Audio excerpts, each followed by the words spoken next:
On Sunday, the 1st of May 1955, a silver Mercedes-Benz 300 SLR entered the Mille Miglia, a 1,000-mile road race from Brescia to Rome and back.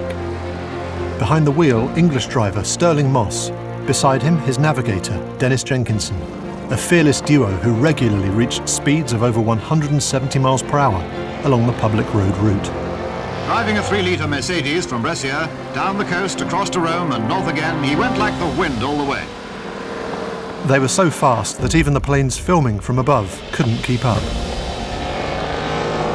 Just 10 hours, 7 minutes and 48 seconds later, they were back in Brescia, roaring across the finishing line. He finished over half an hour ahead of world champion Fangio. The first Briton to win this race, Moss had scored a supreme triumph. This record-breaking time has never been beaten, and Stirling remains the only British driver to ever win this iconic race.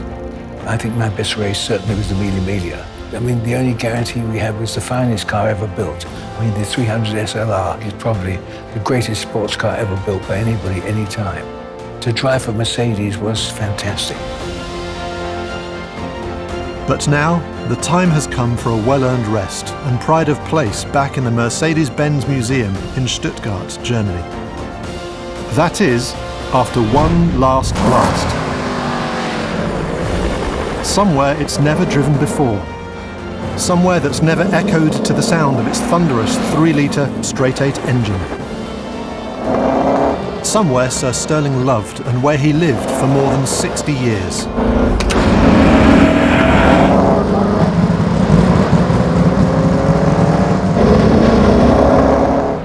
It was here, in London, where Stirling Moss's 1955 Mille Miglia journey actually began, when he set off for Italy at the wheel of another Mercedes-Benz, the beautiful 300 SL Coupe. The Gullwing. His Gullwing. That Gullwing. And of course, there can be only one place and time where this journey finishes. At the Moss family home, and at the time the SLR started its record run in 1955. The time that gave the car its famous race number.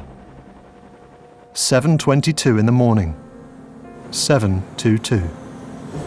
I race because I love racing. As a sport, it was something very special. I can't think of any life that's better than being a professional racing driver. And the original 300 SLR was probably the finest sports car ever built. Quite incredible. I mean, it really was a most wonderful machine to drive.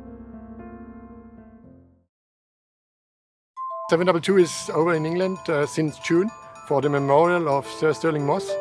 And today we tried to fire up the engine, did some laps here to check if everything works, and we're happy so far.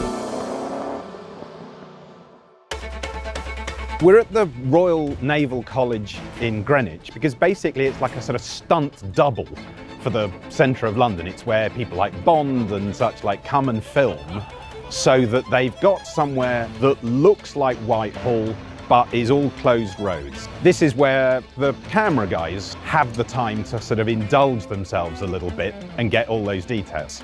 The car looks great from every angle, and we're really looking forward to Sunday where we're going to be actually taking this out on the streets of London. The 722, Stirling Moss's car, back to his house. It's going to be something really special.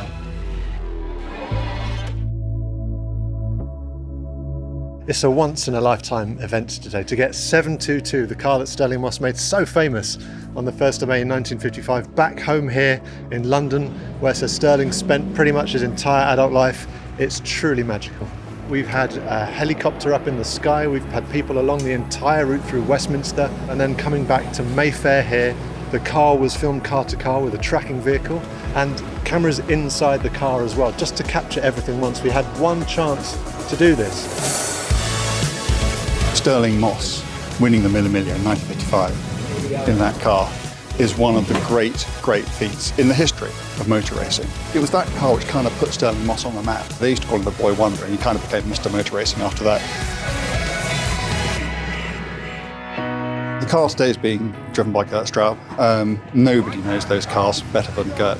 They're kind of his family. He is, I think, the 4th generation of his family. to work at Mercedes-Benz. The 5th and the 6th are already there.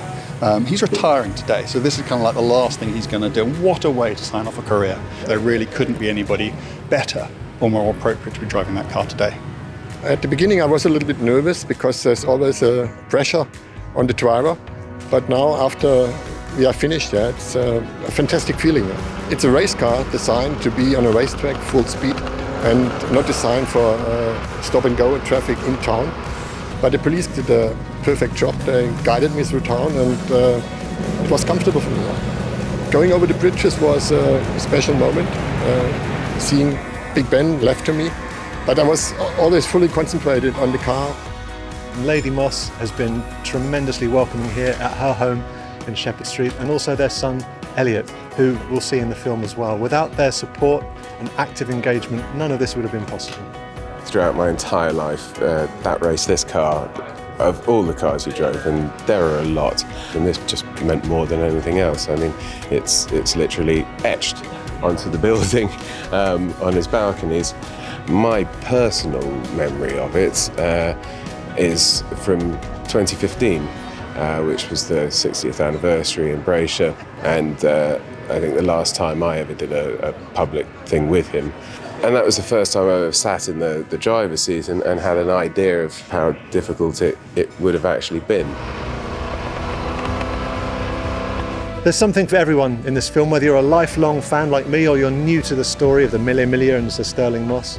And we hope that people will spot some of the things that have happened deliberately and some of them by happy accident throughout the film.